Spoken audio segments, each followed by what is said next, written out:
दूसरा गुनाह है, तीसरा गुनाह अल्लज़ी जमअ मालन वअद्ददा, वो शख्स जो माल को जमा करता है, फी नफ्सिही, माल का जमा करना ये जुर्म नहीं है, ये गुनाह नहीं है। लेकिन तब गुनाह नहीं है, तब जुर्म नहीं है जब इंसान हलाल जराए से माल को कमाएगा। ये नहीं कि ड्रीम 11 पर 50 रुपए लगाया, उधर से 1 करोड़ कमाया, वो तो सट्टा है। ये नहीं कि कोई कहीं पर सट्टा लगाया, कहीं पर ताश खेला, कहीं पर पैसों की गेम खेली, कहीं पर कुछ किया, कहीं पर कुछ किया, सूद पर लोगों को पैसे दिए, ये तो सब जुर्म है, सब गुनाह है। इंसान ने हलाल जराए से, चाहे उसने मजदूरी करके कमाया, उसने नौकरी करके कमाया हो, जैसे उसको जिन औकात में मुलाजिम रखा गया है, जो काम उससे लेने हैं, जिन कामों के लिए उसको रखा है, उनकी पाबंदी करके उसने पैसा कमाया, हलाल जराए से कमाया और मुस्तकबिल की चीजों को सुधारने के लिए कमाया, तो ये जुर्म नहीं है, ये गुनाह नहीं है। गुनाह उस सूरत में है कि जब इंसान माल को हराम जराए से कमाएगा, माल को सिर्फ कमाने की फिक्र होगी, ये फिक्र नहीं होगी कि ये हलाल है हराम है क्या है। दूसरी चीज ये होगी कि उस पर अल्लाह रब्बुल इज्जत की तरफ से वाजिब शुदा जो हक है उनकी अदायगी नहीं करता है, ज़कात नहीं देता है, किसी गरीब मिस्कीन मोहताज लाचार की मदद नहीं करता है, पड़ोसी उसका है भूखा बेचारा सो रहा है और ये क्या कर रहा है, ये कह रहा है मेरे पास 1 करोड़ बैंक बैलेंस है, 1 लाख बैंक बैलेंस है। क्या फायदा इस 1 करोड़ का 1 लाख का?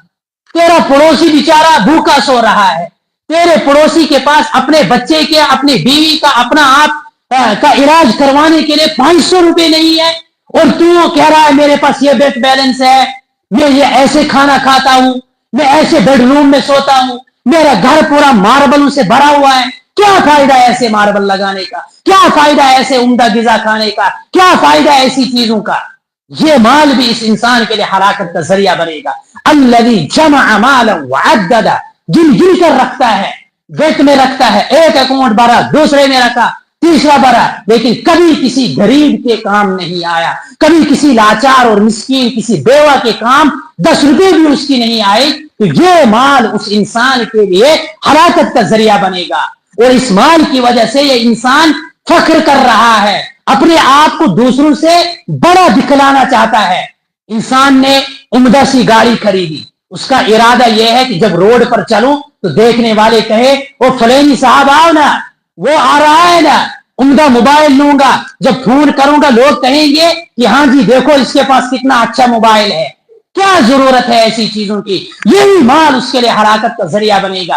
अल्लज़ी जमअ मालन वअद्ददा, अल्लाह रब्बुल इज्जत ने आगे फरमाया यहसबु अन्ना मालहु अखलदा, इसकी ये करतूत, इसके ये अफ़आल, इसके ये आमाल, इनसे ऐसा लगता है कि इसका ये बंगला जो है, ये कह रहा है कि मेरे पास बंगला है, उसमें एयर कंडीशन है, गर्मी के लिए अलग सिस्टम है, सर्दी के लिए अलग सिस्टम है। इसके ये अल्फाज, इनसे ऐसी बू आती है, इनसे ये महसूस होता है कि ये समझता है मुझे मेरी एयर कंडीशन मौत से बचाएगी, मुझे मेरी एसी मौत से बचाएगी, मुझे मेरे बड़ी बड़ी आलीशान मकानात मुझे मौत से बचाएंगे।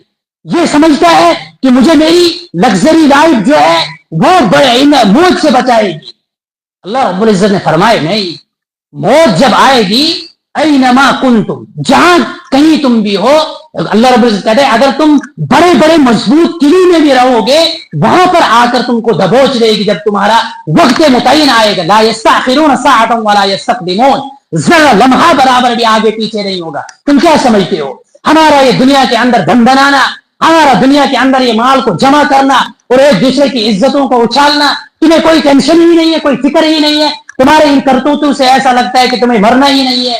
यहसबु अन्ना मालहु अखलदा कल्ला लयुनबज़न्न फिल हुतमा, तो जो तेरा ख्याल है ना, ये ख्याल बिल्कुल सरासर गलत है, ये ख्याल बिल्कुल तेरा गलत ख्याल है। कल्ला, हरगिज नहीं, ये लफ्ज धमकाने के लिए आता है, हरगिज नहीं, तेरा ये ख्याल जो है बेहुदा ख्याल है। लयुनबज़न्न, अल्लाह रब्बुल इज्जत फरमाते हैं, ताकीद पर ताकीद यहां पर लाई है कि लयुनबज़न्न फिल हुतमा, तुझको ऐसी आग के अंदर डालूंगा, ऐसी जहन्नम के अंदर डालूंगा जो जहन्नम तोड़ फोड़ करती है, जो इंसान के जिस्म को जलाएगी, انسان کے دل کو جلائے گی لیکن اس کی موت نہیں آئے گی. اللہ رب العزت آگے فرماتے کلا لینبذن فی الحطمہ وما ادراک ما الحطمہ، تمہیں کیا خبر ہے، تمہیں کیا معلوم ہے وہ حطمہ کیا ہے، وہ توڑ پھوڑ کرنے والی چیز کیا ہے، وہ کون سی جگہ ہے. وما ادراک ما الحطمہ نار اللہ الموقدہ، اللہ کی آگ ہے، ایک آگ ہماری آگ ہے. ہم خود احساس کر سکتے ہیں کہ جب کسی انسان کے جسم پر اس دنیاوی آگ کا انگارہ پڑ جاتا ہے، انگارہ تو دور کی بات، زیادہ دیر اگر ہم آگ سیکھنے بیٹھیں گے، آگ کی جو گرمش ہے وہ ہمارے بدن پر جب لگتی ہے تو ہمیں احساس ہوتا ہے کہ ہمارا ہاتھ جلنے لگا، ہم دور ہٹ جاتے ہیں. ایک تو یہ آگ ہے کہ جو ہم نے جلائی ہے، ایک وہ آگ ہے جس کو اللہ نے جلایا ہے، جس کے بارے میں خود قرآن کریم نے فرمایا یا ایھا الذین آمنوا اتقوا انفسکم یا ایھا الذین آمنوا قوا انفسکم واہلیکم نارا وقودھا الناس والحجارہ. وہ آگ ایسی آگ ہے جس کو سلگایا گیا ہو، جس کو دہکایا گیا ہو، جس کو بھڑکایا گیا ہو. کس سے؟ قودھا الناس والحجارہ، انسانوں اور پتھروں سے، انسانوں اور پتھروں سے اس کو دہکایا گیا ہو، اس کو جلایا گیا ہو، اس کو سلگایا گیا ہو، وہ آگ ہے.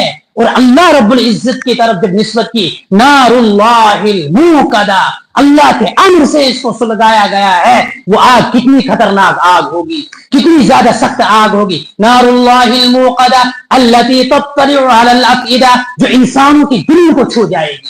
وجہ اس کی کیا ہے؟ دلوں کو چھونے کا مطلب کیا ہے؟ دیکھو دنیاوی آگ جو ہوتی ہے، اگر کسی انسان کو آگ میں ڈالیں گے تو جسم پر آگ لگتے ہی اس کی موت واقع ہو جائے گی، وہ مر جائے گا. جو ہی وہ آگ میں جائے گا، آگ لگتے ہی وہ مر جائے گا.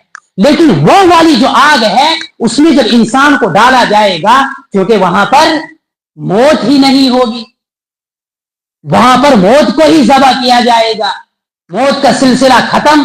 جو کامیاب وہ ہمیشہ عیش و عشرت میں، جو ناکام وہ ہمیشہ سزاؤں میں. تو اس انسان کو جب ان جرائم کی وجہ سے آگ میں ڈالا جائے گا تو وہ اپنی زندگی کے ہوتے ہوئے، جیسے انسان زندہ ہوتا ہے تو اس کو اگر کوئی چیز کاٹ لے گی تو اس کو احساس ہوتا ہے، اسی طریقے سے انسان کو جب اس آگ میں ڈالا جائے گا تو وہ اس کے بدن کو جلائے گی لیکن اس کی روح نہیں نکلے گی. اسی حالت میں یعنی زندگی ہوتے ہوئے وہ اس کے دل کو بھی جلائے گی اور وہ زندگی ہوتے ہوئے اپنے دل کو جلتا دیکھے گا لیکن کچھ کر نہیں سکے گا. یہ اس کی شدت کو بیان کرنا مقصود ہے. التی تطلع علی الافئدہ، پھر اللہ